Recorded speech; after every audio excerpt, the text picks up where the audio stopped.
इस वीडियो में हम रिलायबिलिटी के बारे में जानेंगे। रिलायबिलिटी यानी विश्वसनीयता। किसी मनोवैज्ञानिक परीक्षण की विश्वसनीयता क्या है, इसका क्या अर्थ होता है, ये कितने प्रकार की होती है और कैसे कैलकुलेट की जाती है, ये चीजें इस वीडियो में हम जानेंगे। सबसे पहले समझते हैं कि रिलायबिलिटी है क्या। जब भी हम किसी मापन विधि की बात करते हैं, किसी भी मेजरमेंट प्रोसीजर की बात करते हैं, तो मेजरमेंट प्रोसीजर की रिलायबिलिटी या उसकी विश्वसनीयता का मतलब ये हुआ कि मेजरमेंट या मापन जो हो रहा है उस विधि से वो कितना स्थिर है, उसमें कितनी स्थिरता है या कितनी निरंतरता है। यानी अगर हम एक व्यक्ति जिसका हम मापन कर रहे हैं किसी चीज का, मान लीजिए बुद्धिमत्ता का मापन कर रहे हैं, इंटेलिजेंस या आईक्यू का मापन कर रहे हैं, तो उस व्यक्ति का अगर हम मापन एक बार करेंगे किसी परिस्थिति में और फिर कुछ समय बाद, कुछ दिनों बाद फिर उसी व्यक्ति का उन्हीं समान परिस्थितियों में अगर मापन करेंगे, तो स्कोर हमेशा एक सा या लगभग एक सा आना चाहिए। तब हम कहेंगे कि हमारे मापन की जो विधि है या मापन के लिए हमने जो परीक्षण इस्तेमाल किया वो रिलायबल है, उसमें रिलायबिलिटी है यानी विश्वसनीयता है। मापन की प्रक्रिया में रिलायबिलिटी या विश्वसनीयता तब मानी जाएगी जब स्कोर्स समान या लगभग समान हो। जैसे अगर आप किसी की बुद्धिमत्ता का मापन कर रहे हैं और आपने सेम टेस्ट या सेम परीक्षण का सेम व्यक्ति पर इस्तेमाल किया, आज किया और मान लीजिए एक हफ्ते बाद फिर से उसी परीक्षण का उसी व्यक्ति पर इस्तेमाल किया और उन्हीं परिस्थितियों में किया जैसा पहले आपने मापा था, जो परिस्थितियां थी उसी सिचुएशन में, उसी तरह की कंडीशन में फिर से मापन किया, तो स्कोर जो आएगा उनका आईक्यू का इस टेस्ट के द्वारा वो समान या लगभग समान होना चाहिए। तभी हम कह सकते हैं कि ये टेस्ट जो हमने इस्तेमाल किया वो रिलायबल था या विश्वसनीय था। अब यहाँ पर एक बात समझनी पड़ेगी कि रिलायबिलिटी या विश्वसनीयता की जो हम बात कर रहे हैं किसी परीक्षण के, इसमें ये अनुमानित है, यानी ये अनुमान लगा के चला जा रहा है कि आप जिस चीज का मापन कर रहे हैं वो खुद अपने आप में स्थिर होती है या कांस्टेंट होती है, उसमें बहुत ज्यादा फेरबदल नहीं होता है। जैसे आप इंटेलिजेंस का अगर मापन करेंगे तो किसी व्यक्ति की इंटेलिजेंस या बुद्धिमत्ता एक दिन से दूसरे दिन में बहुत ज्यादा नहीं बदल जाती है, ये लगभग समान रहती है। इसलिए अगर ऐसे किसी चीज का मापन आप कर रहे हैं तब हम स्थिरता या निरंतरता की बात कर सकते हैं, तब हम विश्वसनीयता की बात कर सकते हैं। अगर आप किसी ऐसी चीज का मापन कर रहे हैं जो अपने आप में ही स्थिर नहीं है, तो जाहिर सी बात है कि आप जो परीक्षण इस्तेमाल करेंगे वो अलग अलग स्कोर हर बार दिखाएगा। जैसे अगर आप किसी की भावनाओं या मूड, इमोशन का अगर मापन कर रहे हैं, आपने अभी मापन किया फिर एक हफ्ते बाद मापन किया, तो बहुत संभावना है कि काफी अंतर आएगा स्कोर्स में, क्योंकि मूड या इमोशन अपने आप में ऐसी चीज नहीं है जो निरंतर रहती है, जो स्थिर रहती है। तो उसके मापन में अंतर अगर आ रहा है स्कोर्स में तो वो स्वाभाविक है। लेकिन कोई वैसी चीज जो कि बहुत नहीं बदलती है, तो उसका स्कोर भी जब हम मापें तो लगभग समान या बिल्कुल एक सा ही आना चाहिए। तभी हम कह पाएंगे कि हमने जो परीक्षण यूज किया वो सही तरह से मापन कर रहा है और इसलिए विश्वसनीय परीक्षण है, भरोसेमंद है। अब हम बार बार ये क्यों कह रहे हैं कि जब भी आप दो अलग अलग समय पर सेम वातावरण या परिस्थिति में सेम व्यक्ति का सेम परीक्षण के द्वारा अगर कुछ मापन कर रहे हैं, जैसे मान लीजिए बुद्धिमत्ता का, तो स्कोर सेम या लगभग सेम आना चाहिए। ये लगभग सेम की बात क्यों आ रही है, क्यों बिल्कुल सेम नहीं आ सकता? तो ऐसा इसलिए होता है क्योंकि जब आप मापन कर रहे हैं, परीक्षण किसी पर करवा रहे हैं, तो वो प्रक्रिया बिल्कुल त्रुटि रहित हो, उसमें कोई गलती हो ही नहीं, कोई एरर नहीं आए, ये संभव नहीं होता है। इसलिए जो भी हम मापन करके स्कोर प्राप्त करते हैं, वो स्कोर जिसे मेजर्ड स्कोर कहते हैं, यानी मापित स्कोर या प्राप्तांक, वो ट्रू स्कोर प्लस एरर के बराबर होता है। ट्रू स्कोर यानी आपका असली आईक्यू या इंटेलिजेंस जो है वो, प्लस एरर, कुछ ना कुछ त्रुटि का भी इसमें स्कोर शामिल होता है। और ये त्रुटियां क्या होती हैं? कई चीजें हो सकती हैं। आप हो सकता है एक दिन काफी थका हुआ महसूस कर रहे हो, चिड़चिड़े स्वभाव के हो, नींद ठीक से न पूरी हुई हो, मन नहीं कर रहा हो टेस्ट करने का, बोर हो रहे हो। ये सब एरर्स हैं।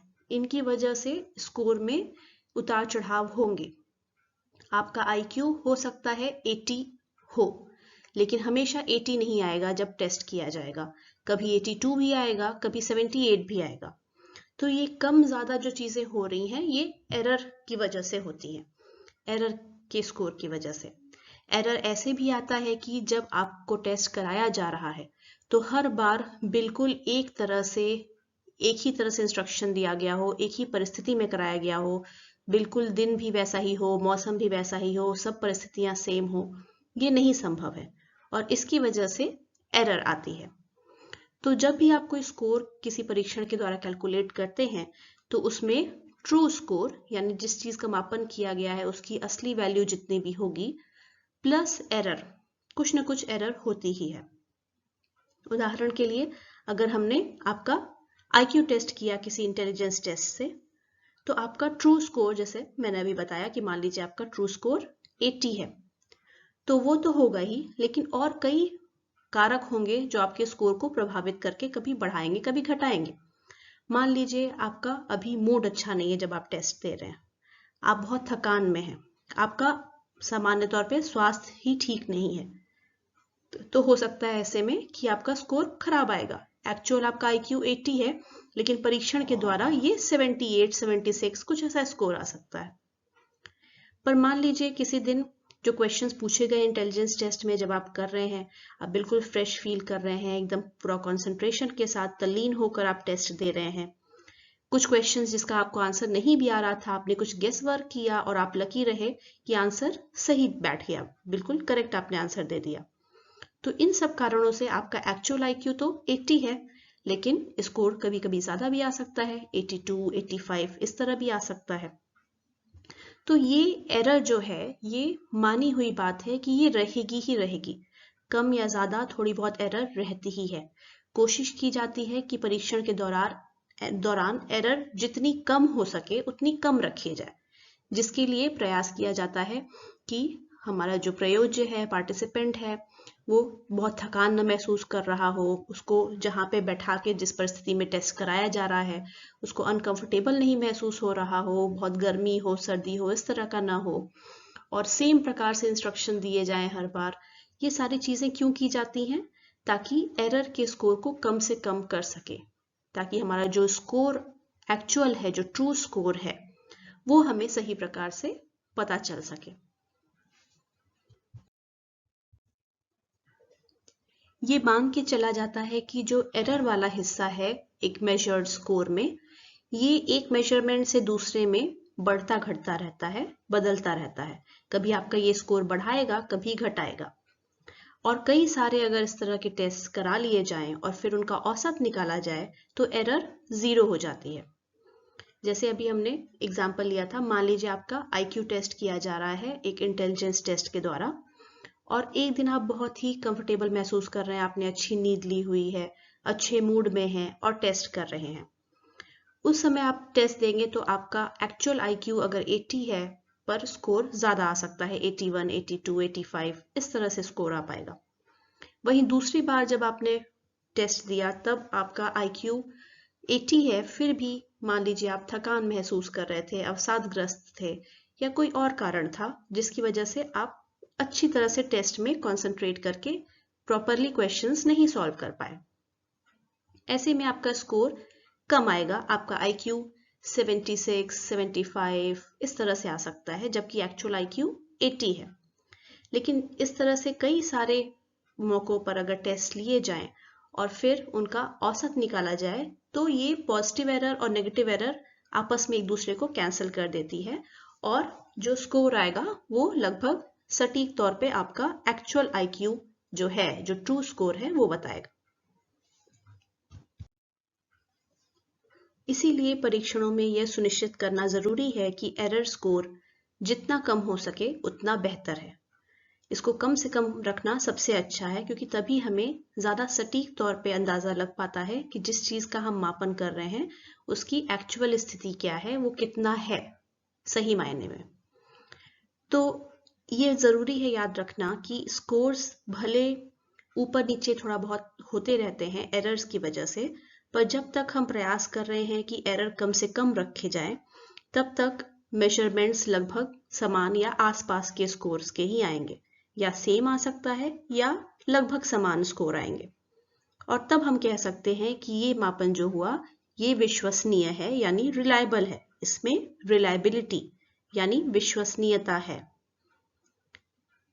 अगर आप किसी बार बहुत खुश फील कर रहे हैं और बहुत अच्छा टेस्ट देते हैं और आपका आईक्यू स्कोर ज़्यादा बताता है जितना एक्चुअली है, या कभी आप बहुत नेगेटिव फील कर रहे हैं, थकान फील कर रहे हैं और काफ़ी कम स्कोर आता है जितना कि एक्चुअल होता आपका, तो इसका मतलब ये है कि जो स्कोर्स का डिफरेंस आ रहा है वो इन चेंजिंग परिस्थितियों की वजह से आ रहा है। लेकिन कभी भी ऐसा नहीं होगा कि आपका आईक्यू स्कोर असली में 80 हो और इन फैक्टर्स की वजह से इतना डिफरेंस आ जाए कि अगर आप नेगेटिव मूड में है तो 80 की जगह 60 आपका स्कोर आ जाए, या किसी दिन बहुत ही अच्छे पॉजिटिव मूड में और अच्छे से आपने टेस्ट दिया तो 80 की जगह 120 स्कोर आ जाए। इतना ड्रास्टिक डिफरेंस, इतना बड़ा चेंज कभी नहीं आएगा। अगर आ रहा है तो ये साफ मान लेने वाली बात है कि आपने मापन के लिए जो परीक्षण इस्तेमाल किया वो रिलायबल नहीं है, वो विश्वसनीय नहीं है। ये जो मेजर्ड स्कोर हम निकाल रहे हैं, जो कि ट्रू स्कोर प्लस एरर का कॉम्बिनेशन है, ये एरर मेजरमेंट एरर भी कहलाती है, क्योंकि ये मापन की प्रक्रिया में बदलाव की वजह से ये एरर आ रही है। कुछ परिस्थितियां ऐसी होती हैं जहां पर ये मेजरमेंट एरर काफी बड़ा होता है और इसको खत्म नहीं किया जा सकता, या कुछ ऐसे प्रयास नहीं किए जा सकते कि ये एरर बहुत कम हो पाए। उदाहरण के लिए, अगर आप कोई रिएक्शन टाइम का टास्क करते हैं, कोई आप टेस्ट करते हैं, मान लीजिए जो कंप्यूटर पर आपको कराया जा रहा है, या कोई और तरह का टास्क जिसमें उदाहरण के लिए मान लीजिए कि एक लाइट बल्ब आपके सामने रखा हुआ है और आपको एक बटन दिया गया है जिस पर आपको उंगली रख के तैयारी में रहना है बिल्कुल, और आपको बोला गया है कि जैसे ही लाइट बल्ब जले आपको जितनी जल्दी हो सके उतनी जल्दी प्रतिक्रिया देनी है, यानी बटन दबाना है।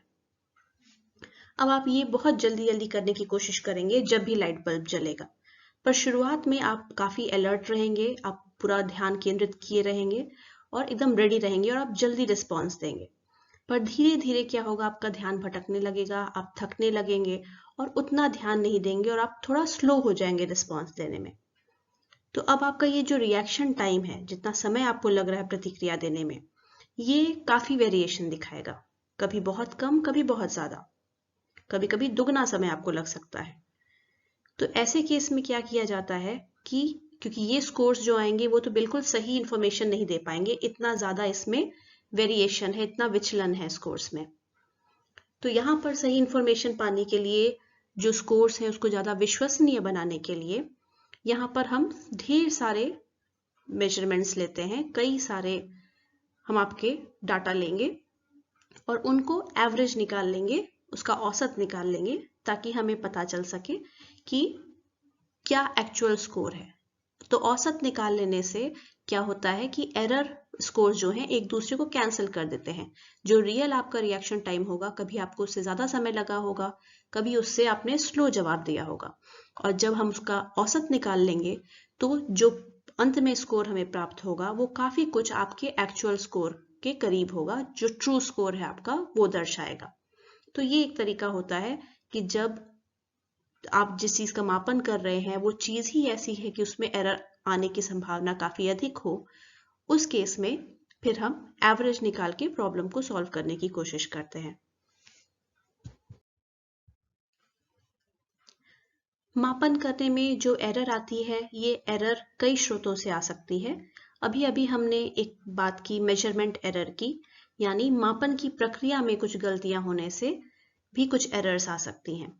इसी तरह और भी स्रोत होते हैं इन एरर्स के, जैसे एक होता है ऑब्जर्वर एरर, यानी जो व्यक्ति मापन कर रहा है उसके एक इंसान होने के कारण जो एरर्स आती हैं। जैसे मान लीजिए अगर कोई रेस हो रही है और आपको रिकॉर्ड करना है कि लोगों ने कितना समय लिया शुरुआत से अंत तक, और मान लीजिए 4 अलग अलग लोग स्टॉप वॉच लेकर खड़े हैं और जैसे ही लोगों ने दौड़ना शुरू किया, या जो विनर है या जिस कैंडिडेट के लिए आप मापन कर रहे हैं उसने दौड़ना शुरू किया, सबने अपना अपना स्टॉप वॉच स्टार्ट कर दिया और 100 मीटर की रेस में जैसे ही जो कैंडिडेट है उसने जैसे ही लास्ट लाइन पार की, तुरंत सबने अपना स्टॉप वॉच बंद कर दिया। क्या लगता है, क्या 4 लोगों के स्टॉप वॉच सब बिल्कुल सटीक समय दिखाएंगे? नहीं। ऐसा क्यों? क्योंकि 4 लोग 4 अलग व्यक्ति हैं। सबके अपने सोचने समझने की क्षमता और कौन कितनी जल्दी बटन प्रेस करता है जब रेस स्टार्ट हुई और जब खत्म हुई, इन सब में काफी अंतर आएगा, इसलिए एरर्स आएंगे। इस तरह के एरर को ऑब्जर्वर एरर कहते हैं, जहां व्यक्ति के अपने इंसान होने के कारण जो उसकी अपनी त्रुटियां होती हैं, जो अंतर आते हैं स्कोर्स में, जो एरर आ जाती है, वो एरर्स जो होंगी वो ऑब्जर्वर एरर कहलाती हैं। तो ये भी एरर का एक जरिया है जिससे हमें ट्रू स्कोर में कुछ एरर मिलकर एक मेजर्ड स्कोर फाइनली मिलता है। इसी तरह दूसरा स्रोत जो है वो है एनवायरमेंटल चेंजेस, पर्यावरण में कुछ बदलाव। कोशिश की जाती है, पूरा प्रयास किया जाता है कि जब भी टेस्टिंग की जाए परिस्थितियां समान रहें, सभी प्रतिभागियों के लिए, सभी कैंडिडेट्स के लिए, सभी पार्टिसिपेंट्स के लिए, या एक ही व्यक्ति के लिए जिसका आज मेजरमेंट किया जा रहा है और फिर मान लीजिए 10 दिन बाद फिर किया जाएगा। लेकिन हमेशा ये संभव नहीं होता है कि सारी परिस्थितियां कंट्रोल की जा सकें, और इसमें कुछ पर्यावरणीय कारक भी हो सकते हैं जो आपके मेजरमेंट को इन्फ्लुएंस करेंगे, उस पर प्रभाव डालेंगे। जैसे दिन के किस समय आप मापन कर रहे हैं, सुबह में कर रहे हैं, शाम में कर रहे हैं, दोपहर में कर रहे हैं, उस समय तापमान कितना है, मौसम कैसा है, रोशनी कितनी है, कम या ज्यादा जिस परिस्थिति में आप टेस्ट दे रहे हैं, इन सब का कम ज्यादा कुछ न कुछ प्रभाव पड़ता ही है, जो भी एरर स्कोर का पार्ट बनता है। तीसरा जरिया है एरर का पार्टिसिपेंट चेंजेस। जो प्रतिभागी है उसमें समय समय पर बदलाव होता रहता है। जो टेस्ट करवाया जा रहा है वो कुछ निश्चित समय लेता है, 15 मिनट, 20 मिनट, 1 घंटा, कुछ निश्चित समय लेता है, और इस समय के अंतराल में जो प्रतिभागी है वो शुरू के कुछ मिनटों में जितना अलर्ट था, जितना अटेंटिव था, जितना फोकस्ड था, ऐसा अंत तक रहे, बिल्कुल वही ऊर्जा के साथ काम करे, उतने ही ध्यान केंद्रित करके काम करे, ये संभव नहीं होता है। समय के साथ व्यक्ति थकान अनुभव करने लगता है, उसका ध्यान भटकने लगता है, जिससे स्कोर्स में एरर की संभावना बढ़ जाती है।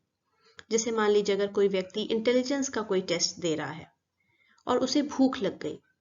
अब भूख की वजह से तो इंटेलिजेंस प्रभावित नहीं होता, लेकिन भूख की वजह से उसका ध्यान भटकेगा टेस्ट से, जिसकी वजह से वो गलतियां करेगा और स्कोर कम आएंगे और उसका आईक्यू कम शो करेगा।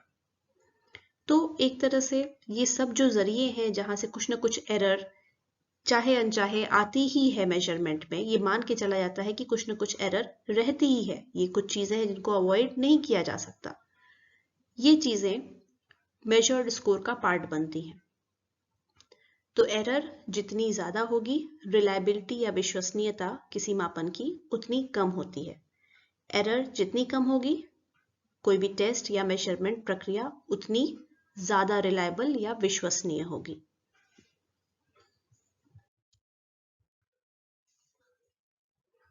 और कई कारक होते हैं जो किसी मापन की विश्वसनीयता पर प्रभाव डालते हैं। जैसे जो भी आप टेस्ट या परीक्षण कर रहे हैं उसकी लंबाई क्या है। अगर बहुत लंबा टेस्ट है तो हो सकता है रिलायबिलिटी उतनी अच्छी ना हो, क्योंकि एरर की संभावनाएं वहां पर बढ़ जाती हैं। हमेशा याद रखिए, एरर की संभावना जहां ज्यादा रहेगी, रिलायबिलिटी कम हो जाती है। तो जितना लंबा टेस्ट यानी उतना व्यक्ति थकेगा, परेशान होगा, उसका ध्यान भटकेगा, और हो सकता है उसकी वजह से फिर एरर स्कोर बढ़ने लगेगी और रिलायबिलिटी कम हो जाएगी। अगर स्केल छोटी है, टेस्ट छोटा है, तो ज्यादा रिलायबल होने की संभावना होती है। इसी तरह expression of items in the scale, जो आइटम्स टेस्ट में लिखे गए हैं, परीक्षण में लिखे गए हैं, वो किन शब्दों में व्यक्त किए गए हैं, क्या स्पष्ट रूप से लिखे गए हैं या नहीं, ये चीजें भी रिलायबिलिटी को प्रभावित करेंगी। इसी तरह अन्य कई कारक हैं, जैसे इनसफिशिएंसी, मिसअंडरस्टैंडिंग, आपको कोई चीजें आपने पढ़ी, क्वेश्चंस पर समझ में नहीं आई, होमोजेनिटी ऑफ द ग्रुप, जो ग्रुप है जिस पर टेस्ट करवाया जा रहा है वो कितना एक समान है, क्या लोग एक समान हैं या उनमें काफी अंतर है।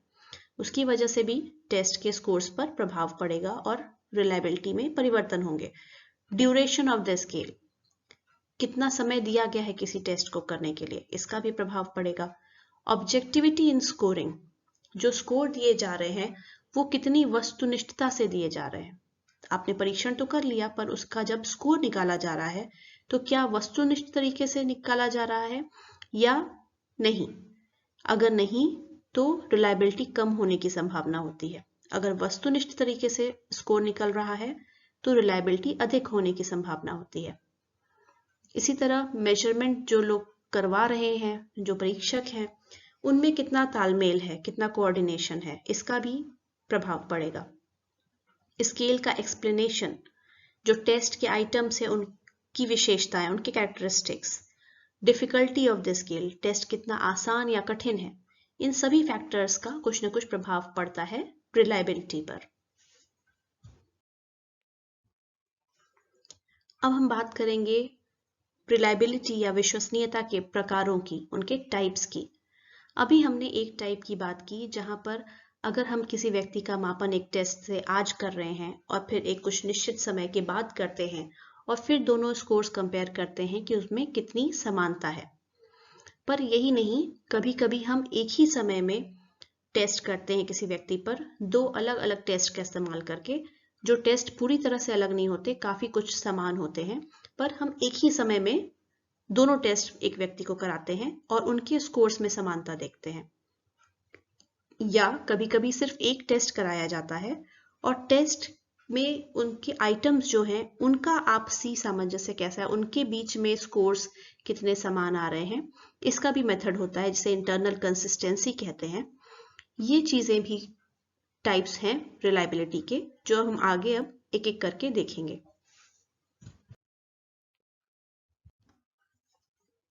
रिलायबिलिटी तीन मुख्य प्रकार की हो सकती है। एक को कह सकते हैं टेस्ट रीटेस्ट रिलायबिलिटी, जो स्थिरता देखती है स्कोर्स में समय के साथ, कि आज अगर मेजरमेंट किया फिर कुछ समय बाद किया तो दोनों स्कोर्स में किस हद तक समानता है। ये होती है टेस्ट रीटेस्ट रिलायबिलिटी। एक दूसरा प्रकार है इंटर रेटर रिलायबिलिटी।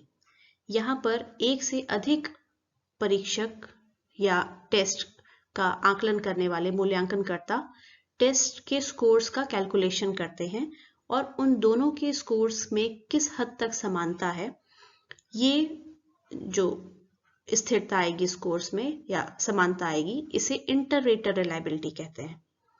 यहाँ पर जो स्कोर्स की बात की जा रही है ये आमतौर पर वस्तुनिष्ठ प्रकार के टेस्ट नहीं होते, यानी वैसे टेस्ट नहीं होते जिसमें स्कोर फिक्स होता है। For example multiple choice questions जिस एग्जाम में होते हैं उसमें आंसर्स फिक्स होते हैं और स्कोर्स क्या देना है वो भी फिक्स है। अगर उसे एक व्यक्ति टेस्ट करेगा वो भी उसी स्कोर पर पहुंचेगा जितना कि 10 और व्यक्ति करेंगे। लेकिन इंटर-रेटर रिलायबिलिटी की बात वहां हो रही है जहां पर कुछ वैसे टेस्ट होते हैं जहां पर ओपन एंडेड क्वेश्चंस लिखने हो, क्वेश्चंस का आंसर लिखना हो। जैसे एक ट्रेडिशनल एग्जाम पैटर्न होता है जहां पर आपको ऐसे टाइप क्वेश्चंस होते हैं और उसका आंसर लिखना होता है। अब ऐसे टेस्ट को अगर आप 10 अलग टीचर्स को देंगे तो 10 टीचर्स का सेम स्कोर नहीं आएगा, सब अपने हिसाब से आंसर्स पढ़ के अलग अलग स्कोर्स देंगे। पर अगर इनके स्कोर्स में बहुत ज्यादा अंतर नहीं है, काफी आसपास ही स्कोर्स हैं, तो कहा जाएगा कि इस परीक्षण में इंटर रेटर रिलायबिलिटी थी। और तीसरा प्रकार होता है इंटरनल रिलायबिलिटी। एक टेस्ट के अंदर जितने भी आइटम्स होते हैं हर एक को मान लिया जाता है कि ये भी एक प्रकार का, हर आइटम एक प्रकार का टेस्ट है या मापक है उस चीज का जिसका हम मापन कर रहे हैं। जैसे मान लीजिए अगर इंटेलिजेंस का कोई टेस्ट है जिसमें 10 आइटम्स है या 10 क्वेश्चंस हैं, तो ये मान लिया जाता है कि हर एक क्वेश्चन एक टेस्ट की तरह है जो कि उसी पहलू का मापन कर रहा है, यानी इंटेलिजेंस का ही मापन कर रहा है। तो ये सारे आइटम्स जो हैं इनके स्कोर्स भी आपस में लगभग समान आने चाहिए क्योंकि वो सेम चीज का मापन कर रहे हैं। हर आइटम को एक टेस्ट की तरह अगर आप देखें और माने कि 10 टेस्ट इंटेलिजेंस के हमने करा लिए तो उन सबका स्कोर आसपास ही आना चाहिए। इसे कहते हैं इंटरनल कंसिस्टेंसी रिलायबिलिटी या इंटरनल रिलायबिलिटी। तो ये तीन मुख्य प्रकार हैं रिलायबिलिटी के। रिलायबिलिटी जिसमें आज एक टेस्ट करवाया गया किसी व्यक्ति को और फिर उसी व्यक्ति को लगभग उसी परिस्थिति में बिल्कुल वही वाला टेस्ट कुछ समय बाद कराया गया और फिर दोनों स्कोर्स कितने हद तक एक दूसरे के करीब हैं या लगभग समान हैं, ये चेक किया जाता है। तो इससे जो हमें परिणाम प्राप्त होते हैं उसे हम कहते हैं टेस्ट रीटेस्ट रिलायबिलिटी। जैसा नाम से भी समझ में आ रहा है, टेस्ट रीटेस्ट, टेस्ट कराया गया फिर रीटेस्ट कराया गया, दोबारा टेस्ट कराया गया कुछ समय बाद, यानी परीक्षण पुनः परीक्षण विश्वसनीयता, टेस्ट रीटेस्ट रिलायबिलिटी, क्योंकि इसमें 2 बार हम टेस्टिंग करा रहे हैं अलग अलग समय पर। लेकिन कभी कभी हम 2 अलग समय पर टेस्ट कराने के बजाय ये भी कर सकते हैं कि आज एक ही समय में हम 2 टेस्ट एक साथ करा लें। अब यहाँ पर ऐसा क्यों करने की जरूरत होती है? मान लीजिए आपको अपने परीक्षण की विश्वसनीयता या रिलायबिलिटी जाननी है। आपने जो नया परीक्षण बनाया वो आज किसी व्यक्ति को कराया, फिर आपने 15 दिन इंतजार किया और फिर उसी व्यक्ति को 15 दिन बाद टेस्ट कराया और तब फिर आपने स्कोर्स निकाला और अपने परीक्षण की आपने रिलायबिलिटी निकाली। पर इसके लिए आपको 15 दिन बेवजह इंतजार करना पड़ा। इससे बेहतर होगा कि अगर हम आज ही दोनों टेस्ट करा लें तो। लेकिन एक ही समय में 2 टेस्ट कराने में दिक्कत ये है क्योंकि आप सेम टेस्ट इस्तेमाल कर रहे हैं और अगर अभी आप किसी व्यक्ति से एक टेस्ट कराएंगे फिर 15-20 मिनट ब्रेक देके फिर वही टेस्ट हूबहू करवा देंगे तो दोबारा दूसरे टेस्ट में उसके स्कोर्स अच्छे ही आएंगे क्योंकि अभी उसने वही सारे क्वेश्चंस किए हुए हैं, तो उसे स्कोर्स पता है, मतलब उसे आंसर्स पता है और वो जल्दी जल्दी सही आंसर्स लिखकर क्वेश्चन सॉल्व कर देगा। तो ऐसे में क्या किया जाता है कि बहुत लंबा इंतजार भी ना करना पड़े रिलायबिलिटी निकालने के लिए और ये वाली समस्या भी ना आए कि एक ही पॉइंट पर दोनों टेस्ट कैसे कराए जा सकते हैं जो बिल्कुल समान है, हूबहू है। तो उसके लिए हम एक ही टेस्ट का 2 वर्जन बनाते हैं, लेकिन वैसे वर्जन जो लगभग समान हो, बिल्कुल एक जैसे क्वेश्चंस ना हो लेकिन लगभग समान चीज ही पूछी जा रही हो। ऐसे 2 वर्जन्स जो हमने बनाए इनको पैरेलल फॉर्म्स कहते हैं। समानांतर फॉर्म्स 2 ठो बनाए गए और फिर उससे हम क्या निकालेंगे? रिलायबिलिटी। तो हम क्या करेंगे, क्योंकि क्वेश्चंस बिल्कुल समान तो नहीं है पर लगभग समान है और सेम चीज का मापन कर रहे हैं, तो पहले हमने एक टेस्ट कराया, फिर थोड़ी देर बाद ब्रेक देके व्यक्ति को दूसरा वाला वर्जन करवा दिया। अब दोनों टेस्ट लगभग समान थे, सेम ही चीज का मापन कर रहे थे, तो अब उनका स्कोर्स जो आएगा वो लगभग समान आना चाहिए और इस तरह भी हम रिलायबिलिटी निकाल सकते हैं।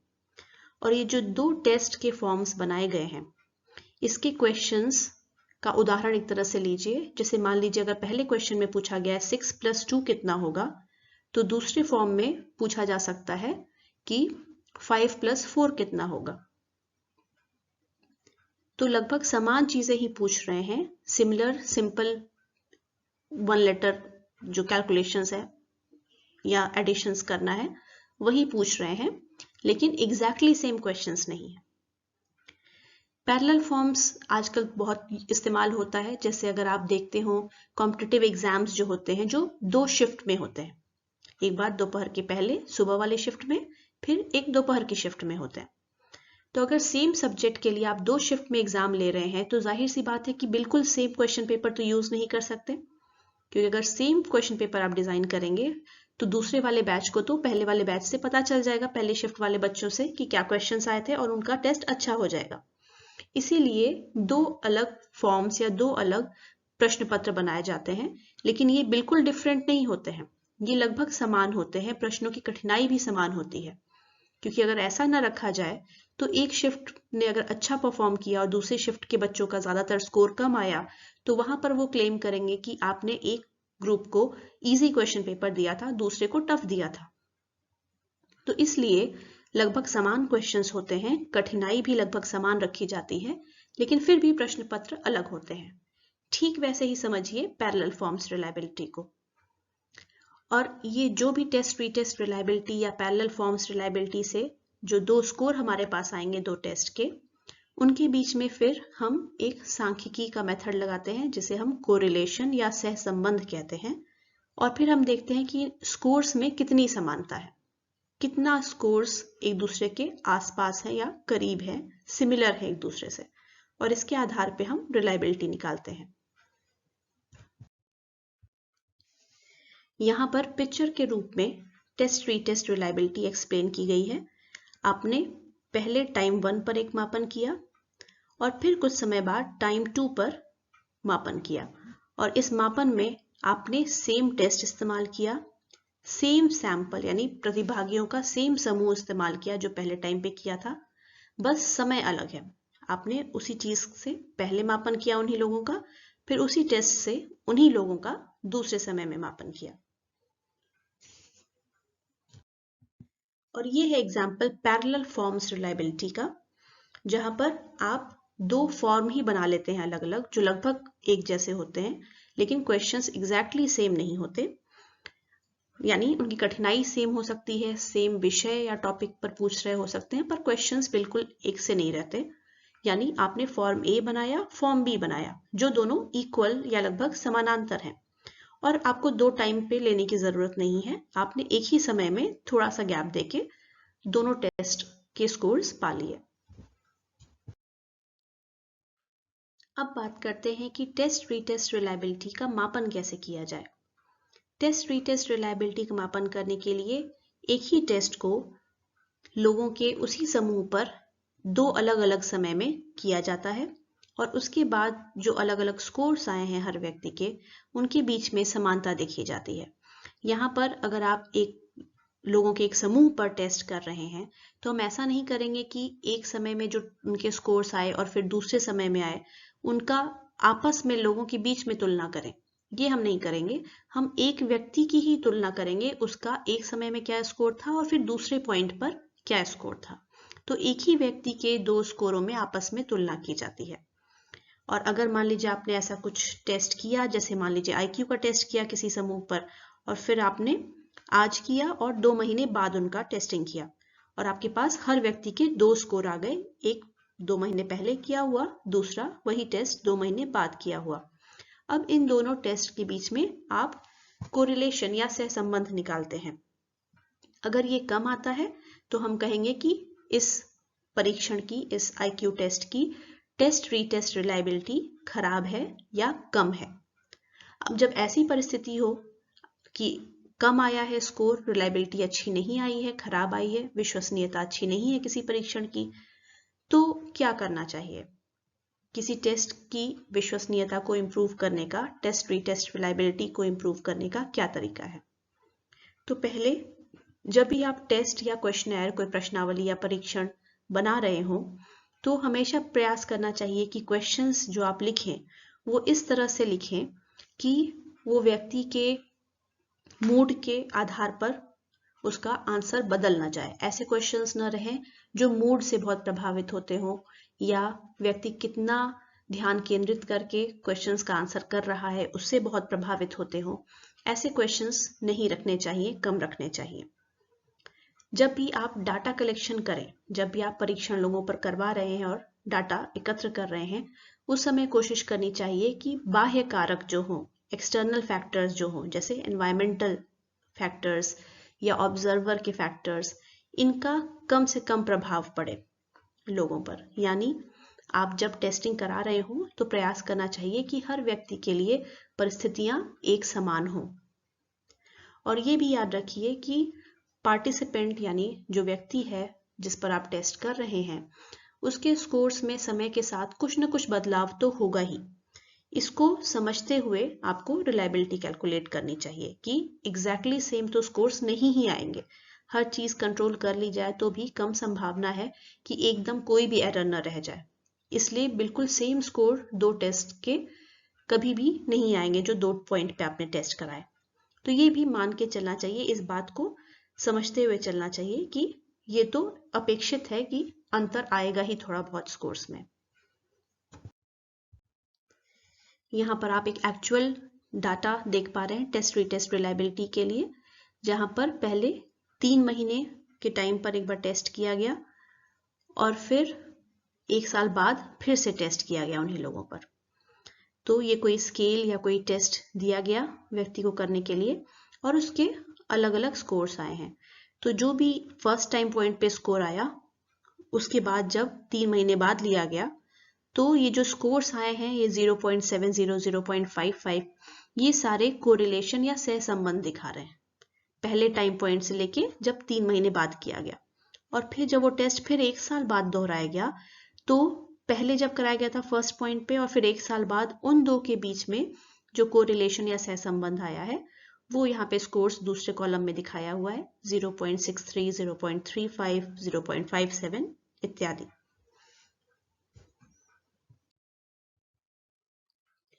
दूसरा प्रकार रिलायबिलिटी का जो देखते हैं हम, वो है साइमल्टेनियस मेजरमेंट्स के दौरान, जब एक ही समय में मेजरमेंट किया जा रहा हो लेकिन दो अलग अलग लोगों के द्वारा। जैसे मान लीजिए कभी कभी हम मेजरमेंट करते हैं न प्रश्नावली या परीक्षण के माध्यम से, बल्कि अवलोकन विधि से या ऑब्जर्वेशन से।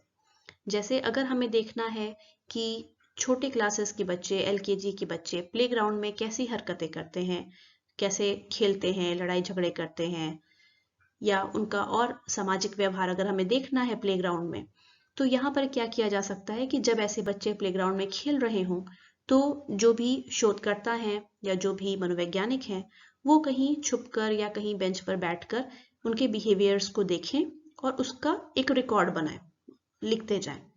और अक्सर ऐसे टेस्ट में सिर्फ एक शोधकर्ता या एक मनोवैज्ञानिक अपना रिकॉर्ड नहीं लिखते हैं, बल्कि 2 या 3 व्यक्ति हो सकते हैं। तो अगर 2 अलग अलग व्यक्ति अपना ऑब्जर्वेशन लिख रहे हैं कि उन्होंने क्या देखा फील्ड में, तो उसके बाद अंत में हमें उन दोनों के ऑब्जर्वेशन के बीच में देखना होता है कि किस हद तक उनमें समानता या सहमति दिखाई दे रही है। और इसे ही हम कहते हैं इंटर-रेटर रिलायबिलिटी। 2 लोगों के या 2 से अधिक लोगों के बीच में उन्होंने जो अलग अलग स्कोरिंग दी या जो इंफॉर्मेशन नोट की, उसमें किस हद तक समानता है।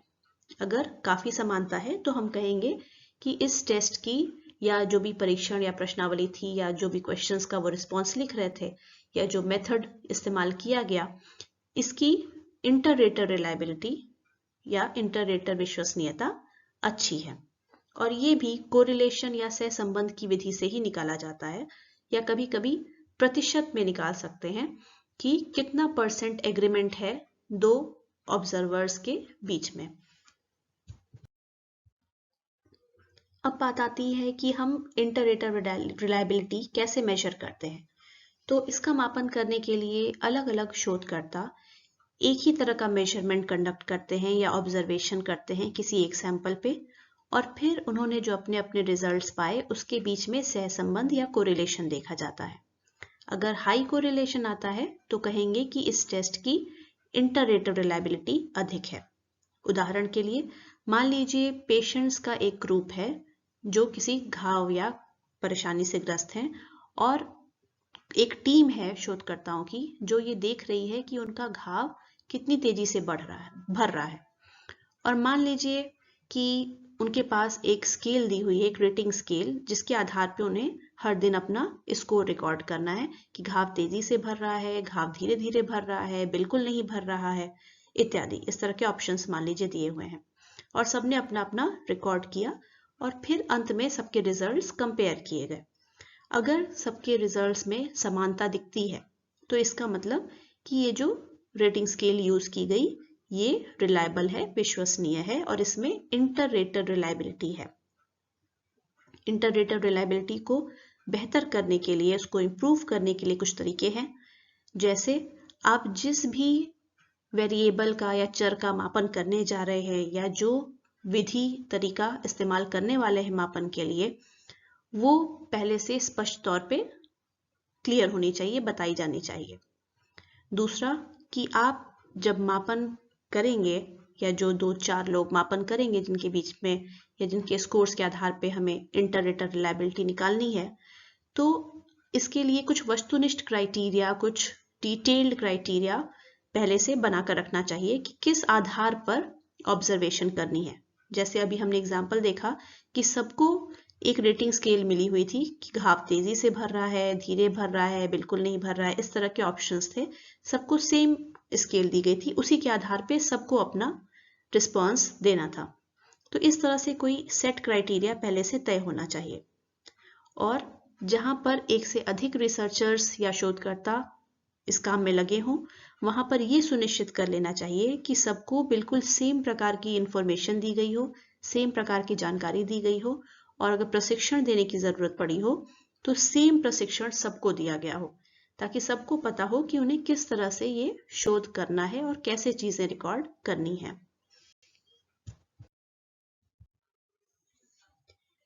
यहाँ इंटर-रेटर रिलायबिलिटी का उदाहरण दिया गया है और यहाँ पर ये समझना जरूरी है कि एग्रीमेंट और रिलायबिलिटी बिल्कुल समान और एक ही चीज नहीं है। एग्रीमेंट यानी सहमति कम भी हो सकती है, तब भी रिलायबिलिटी या विश्वसनीयता अधिक हो सकती है, जैसा कि पहले 2 कॉलम्स में आपको दिखाया जा रहा है। यहाँ पर 4 टीचर्स हैं किसी कक्षा में पढ़ाते हुए, टीचर ए, बी, सी और डी, और 2 स्टूडेंट्स हैं जिन्हें बोला गया है कि आपको टीचर कितने अच्छे हैं इसके आधार पे उन्हें 1 से 4 तक के बीच में या 5 तक से स्कोर आपको देना है। 1 से 5 के बीच में आपको सबको स्कोर देना है हर टीचर को। अब पहले केस में देखिए, जहाँ पे रेटर 1 और रेटर 2 ये जो 2 स्टूडेंट्स हैं, ये टीचर ए को क्रमशः 1 और 2 स्कोर देते हैं, टीचर बी को 2 और 3 स्कोर देते हैं, टीचर सी को 3 और 4 स्कोर दे रहे हैं, और टीचर डी को 4 और 5। तो यहाँ पर एग्रीमेंट अगर देखा जाए कि सहमति कितनी है इन दोनों के बीच में हर टीचर के लिए, तो कोई समानता नहीं है, सबका स्कोर अलग अलग है, दोनों का स्कोर हर टीचर के लिए अलग है। कोई टीचर ए को फर्स्ट 1 दे रहा है स्कोर, तो दूसरा उसको 2 दे रहा है, तो एग्रीमेंट नहीं है, एग्रीमेंट 0 है। लेकिन रिलायबिलिटी परफेक्ट है, रिलायबिलिटी 1 है, सबसे हाई रिलायबिलिटी है, बहुत विश्वसनीय ये है, क्योंकि सब में निरंतरता देखिए। टीचर ए को जो स्कोर रेटर 1 ने दिया, उससे बेहतर स्कोर टीचर बी को दिया, उससे बेहतर टीचर सी को दिया, उससे बेहतर टीचर डी को स्कोर दिया, और रेटर 2 भी उसी क्रम में वही चीजें कर रहा है। टीचर ए को जो उसने स्कोर दिया, टीचर बी को उससे उतना ही अधिक दिया है, 1 स्कोर ज्यादा, टीचर सी को और बेहतर रखा है, और टीचर डी को उससे भी बेहतर रखा है, तो विश्वसनीयता है इनके स्कोरिंग में।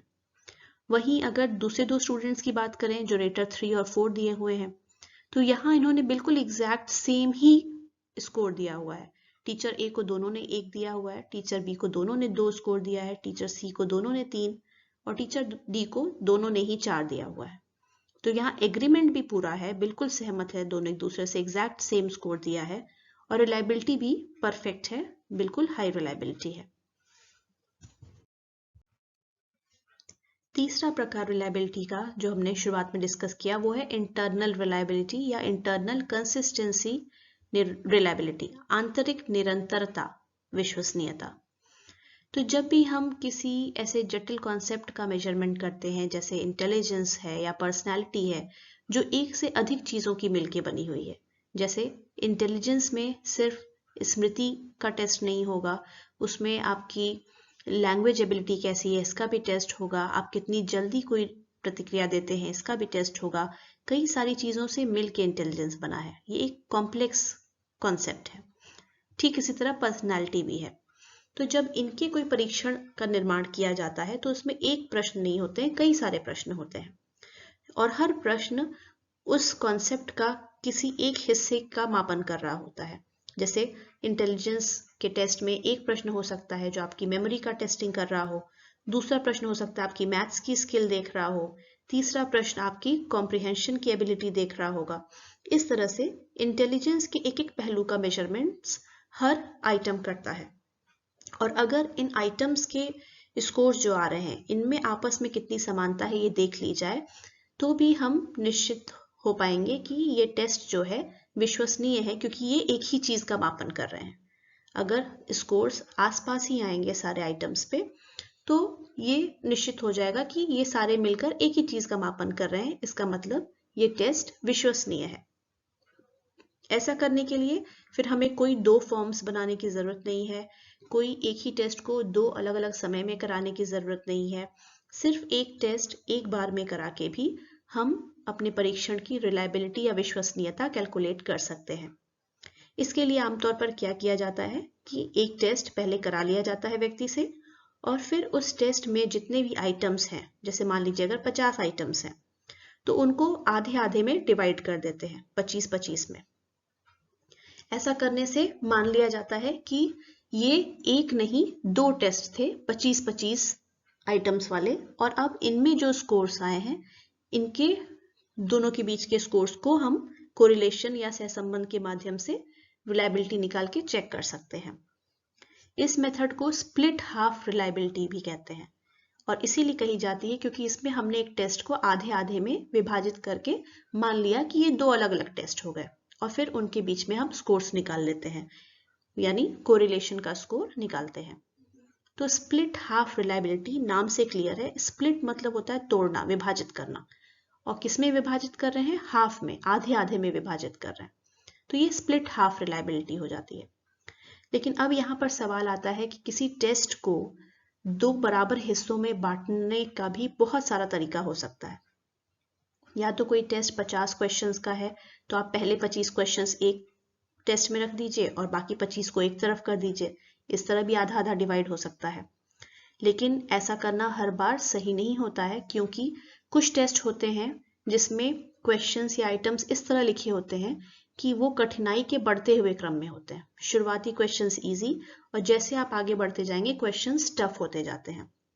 अगर ऐसे केस में हम पहले 25 क्वेश्चंस को एक तरफ और बाकी 25 को एक तरफ कर देंगे तो काफी संभावना है कि बाकी 25 जो क्वेश्चंस थे, आखिरी के 25 वाले, वो क्योंकि टफ क्वेश्चंस थे उसमें व्यक्ति ज्यादा गलतियां करेगा और स्कोर कम आएगा। जबकि शुरुआती 25 क्वेश्चंस क्योंकि इजी थे उसमें संभावना है कि बेहतर स्कोर आएगा व्यक्ति का। और जब इन दोनों की आप तुलना करेंगे तो भले ये सारे 50 क्वेश्चन मिलके एक ही चीज का मापन कर रहे हो, इंटेलिजेंस का या पर्सनालिटी का या किसी भी और चीज का, पर रिलायबिलिटी का स्कोर एकदम खराब आएगा, क्योंकि एक में स्कोर ज्यादा होगा, दूसरे में कम होगा, बहुत डिफरेंस आएगा दोनों में। तो लगेगा कि नहीं, ये तो कुछ अलग अलग चीज का मापन कर रहे हैं, ये क्वेश्चन जो हमने बनाया, प्रश्नावली जो बनाई, वही सही नहीं है। जबकि ऐसा नहीं था, आधे आधे आपने बांट दिए और वो कठिनाई के क्रम में अरेंज थे, तो शुरुआत के आधे में स्कोर्स अच्छे आ गए लोगों के और बाकी आधे में स्कोर्स उनके खराब हो गए। तो ऐसे में क्या किया जाए कि बराबर बराबर 2 हिस्से बन पाए? तो इसके लिए फिर ये किया जाने लगा कि हम ऑल्टरनेट आइटम्स ले सकते हैं, यानी क्वेश्चन 1, 3, 5, 7, 9, 11 ऐसे करते करते एक तरफ रख लिए जाए सारे ऑड आइटम्स, और इवन नंबर वाले जो है 2, 4, 6, 8, 10 ये एक तरफ रख लिया जाए।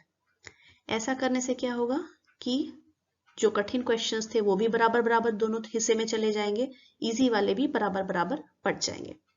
पर इससे भी कुछ अलग तरह की समस्याएं आने लगी। तो इससे हमें पता चलता है कि असल में किसी टेस्ट को 2 बराबर भागों में बांटना भी एक बहुत जटिल काम हो सकता है। लेकिन आप कौन सा तरीका 2 भागों में बांटने के लिए इस्तेमाल कर रहे हैं, उसके आधार पे आप अलग अलग फॉर्मूला यूज कर सकते हैं कोरिलेशन निकालने का। इसी प्रॉब्लम से निपटने के लिए 2 सांख्यिकी के टेक्निक्स यूज किए जाते हैं। एक को कहते हैं क्रॉनबैक्स अल्फा और दूसरे को कहते हैं कूडर रिचर्डसन फॉर्मूला। ये इन परिस्थितियों में इस्तेमाल किए जाते हैं इस समस्या से निपटने के लिए। अब देखना होगा कि इंटरनल कंसिस्टेंसी रिलायबिलिटी का मापन कैसे करते हैं। तो इसके लिए 3 मुख्य तरीके हैं।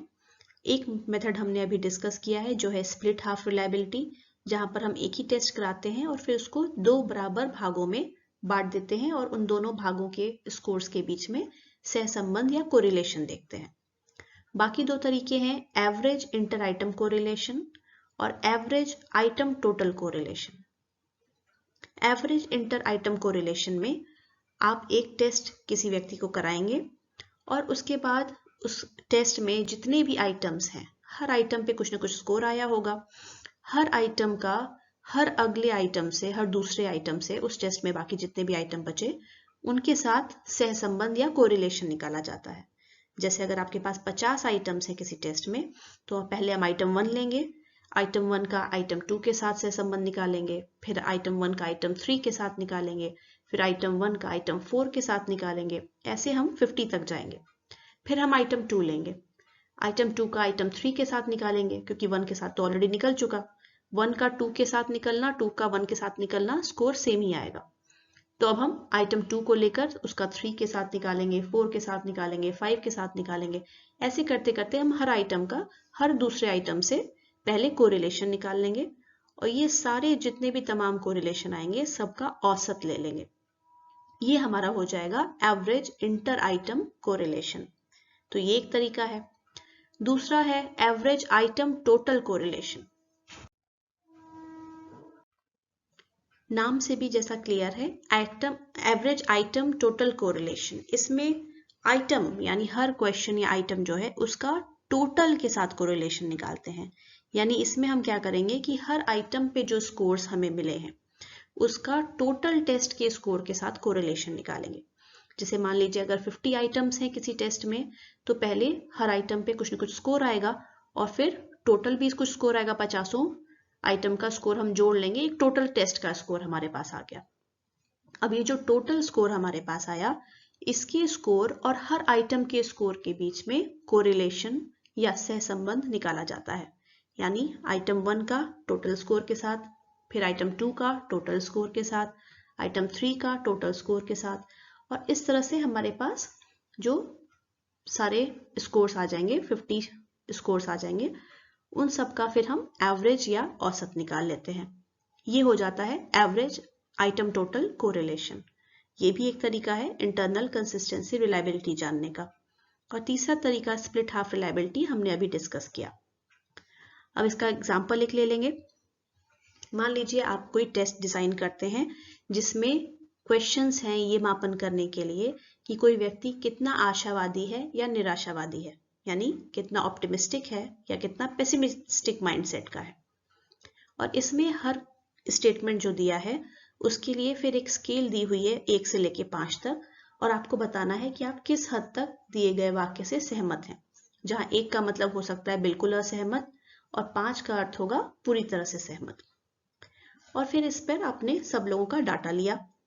अब इसमें आपको देखना होगा कि वो सारे आइटम्स जो कि ऑप्टिमिज्म या आशावादी स्वभाव या दृष्टिकोण का मापन कर रहे थे, उनके बीच में कोरिलेशन या सहसंबंध कैसा है। यहां ध्यान देना होगा कि इस टेस्ट में निराशावादी माइंडसेट को चेक करने के भी क्वेश्चंस थे। आशावादी और निराशावादी इन दोनों पर जो स्कोर्स होंगे वो एक दूसरे की विपरीत दिशा में होंगे, इसलिए हम इन दोनों को आपस में कोरिलेशन या सहसंबंध में नहीं डालेंगे, नहीं चेक करेंगे, वरना हमें खराब ही रिजल्ट मिलेगा। क्योंकि जाहिर सी बात है ये दोनों चीजें बिल्कुल दो ध्रुवों पर हैं। जो आशावादी होगा वो निराशावादी नहीं होगा और जो निराशावादी होगा वो आशावादी नहीं होगा। तो इन दोनों के बीच में हम कैलकुलेशन नहीं करेंगे, बल्कि सिर्फ आशावादी चेक करने के लिए जो आइटम्स थे उनका आपस में कोरिलेशन देखेंगे और निराशावादी दृष्टिकोण को चेक करने के लिए जो क्वेश्चंस थे उनका आपस में हम सहसंबंध या कोरिलेशन देखेंगे। अगर ये कोरिलेशन अच्छा आता है तो हम कहेंगे इंटरनल कंसिस्टेंसी रिलायबिलिटी हाई है, अगर नहीं तो हम कहेंगे इंटरनल कंसिस्टेंसी रिलायबिलिटी खराब है, पुअर है या लो है। अब बात आती है कि अगर लो आ रहा है इंटरनल कंसिस्टेंसी रिलायबिलिटी, तो इसे इम्प्रूव कैसे करें, बेहतर कैसे बनाएं। तो यहाँ पर क्वेश्चंस जो हम बनाते हैं जब हम प्रश्नावली या परीक्षण का निर्माण कर रहे हैं, उन क्वेश्चंस को बनाते समय हमें ध्यान देना चाहिए कि ये क्वेश्चंस एक ही कॉन्सेप्ट का मापन कर रहे हों, अलग अलग चीजों का मापन नहीं कर रहे हों, एक ही सिद्धांत, एक ही थ्योरी पर आधारित हो और ठीक और स्पष्ट शब्दों में लिखे हुए हों। ऐसा करने से इंटरनल कंसिस्टेंसी रिलायबिलिटी बेहतर आएगी। यहाँ पर आप देख सकते हैं average inter item correlation method का एग्जाम्पल दिया हुआ है। मान लीजिए कोई टेस्ट है जिसमें 6 आइटम है। अब इन 6 आइटम में से हर आइटम का दूसरे आइटम के साथ में कोरिलेशन निकाला हुआ है, सहसंबंध निकाला हुआ है, और फिर उन सब का एवरेज करके आपका आंसर आ जा रहा है 0.90। तो ये आपकी इंटरनल कंसिस्टेंसी रिलायबिलिटी हो गई average inter item correlation method से। दूसरा मेथड है एवरेज आइटम टोटल कोरिलेशन। यहाँ पर हर आइटम का टोटल स्कोर के साथ कितना कोरिलेशन है पहले वो कैलकुलेट किया जाता है और फिर सभी का एवरेज ले लेते हैं, और जो यहाँ पर 0.85 आ रहा है। तो इस तरह से भी हम कह सकते हैं कि internal consistency reliability 0.85 I average item total correlation method से। और यहाँ राइट साइड में आपको जो एग्जाम्पल दिखाया गया है, जो SPSS सॉफ्टवेयर है स्टैटिस्टिकल कैलकुलेशन करने के लिए, उसमें जो जिस तरह का आउटपुट आता है वो यहाँ पर दर्शाया गया है। ये इंटरनल कंसिस्टेंसी रिलायबिलिटी निकाली गई है और ये मेथड आपको यहाँ पे दिखा रहा है कि क्रॉनबैक अल्फा वैल्यू जो है वो 0.804 आई है 5 आइटम्स पे। और यहाँ पर नीचे आपको दिखा भी रहा है टेबल में कि क्रॉनबैक्स अल्फा की वैल्यू कितनी आएगी तो हमें इंटरनल कंसिस्टेंसी कैसी माननी चाहिए। अगर आपका क्रॉनबैक्स अल्फा 0.90 या उसके ऊपर आता है तो एक्सीलेंट इंटरनल कंसिस्टेंसी रिलायबिलिटी है आपकी। अगर 0.90 से 0.80 के बीच में है तो गुड है, 0.80 से 0.70 के बीच में है तो एक्सेप्टेबल है, और इसी प्रकार से बाकी भी दिया हुआ है।